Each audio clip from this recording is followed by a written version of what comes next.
Thank you, Mr. Chairman, and thank you, Madam Chair, as well. Secretary-Designate Buttigieg, I want to congratulate you, your husband, Chasten, and the rest of your family on this historic nomination. I believe that your appointment is precisely what President Biden had in mind when he expressed a desire to serve as a bridge to the next generation of leaders. You've served our nation in uniform, you've led your local community, and now you've been called on to help lead the Biden administration's effort to rebuild our country's roads, bridges, transit systems, rail, airports, and waterways, all of which combined have been rated by the American Association of Civil Engineers at a D- grade. Since I have about 5 hours worth of material that I'd love to discuss, but only 5 minutes, I'm going to devote my questions to addressing two vital priorities that should serve as the North Stars for your department. First, local job creation, and second, achieving infrastructure for all. One of my top priorities is making sure that infrastructure investment drives local job creation.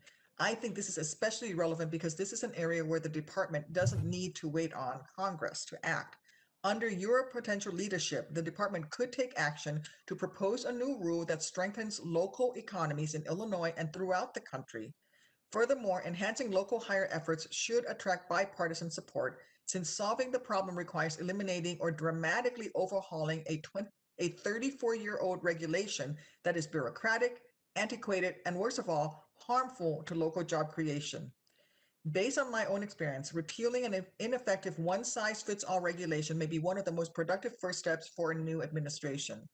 The very first bill I succeeded in getting signed into law as a senator was a straightforward repeal of a regulation that was well-intentioned but ultimately unworkable for local metropolitan planning organizations. Mr. Mayor, I would be happy to work with you on a similar effort.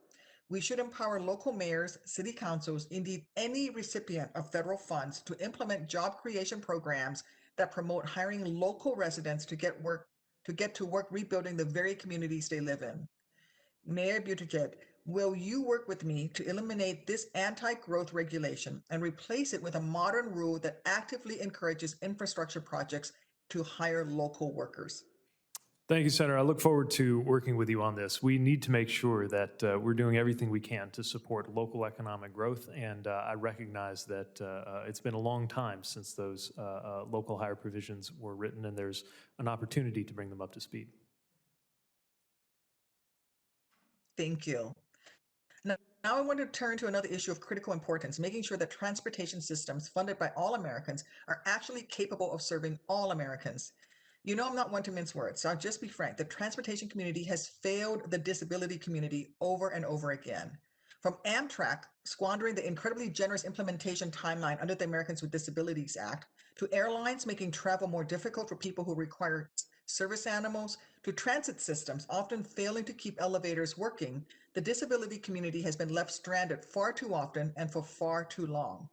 For example, your very predecessor made clear where she stood on disability rights when one of her first actions as secretary was eliminating a consumer protection rule that simply provided the flying public with transparency on each carrier's record in transporting and damaging wheelchairs. While we were able to undo this damage with the legislative fix, I remain deeply frustrated that an act of Congress was even required to do so. Many rightfully view the callous way that carriers handle wheelchairs, along with the hands-off approach adopted by regulators, as a prime example of the harmful ableist attitudes that are far too pervasive in our society, including in the transportation sector. First, will you work with my office to help refine and improve my forthcoming All Stations Accessibility Program Act, which would establish a competitive grant program to help outdated transportation facilities and rolling stock comply with the ADA? Yes, I'm eager to work with you on this. It's so important that our transit and transportation resources are accessible. Thank you. And then second, I strongly urge you to expand your senior leadership team to include a dedicated advisor with experience and expertise on accessibility and universal design. I'd be very open to that. Will you do that? Thank you. You know, accessibility must be considered at the forefront of all policy development rather than treated like an afterthought or a box checking exercise. We really need strong leadership from you and others in administration. My own home state of Illinois in Chicago, our mass transit system, the L, is projected to be fully wheelchair accessible in 20 years, which would make it a half century since the passage of the ADA. And I'm sure that is the case all over the country. We can't let that be the standard. With that, I yield back. Thank you.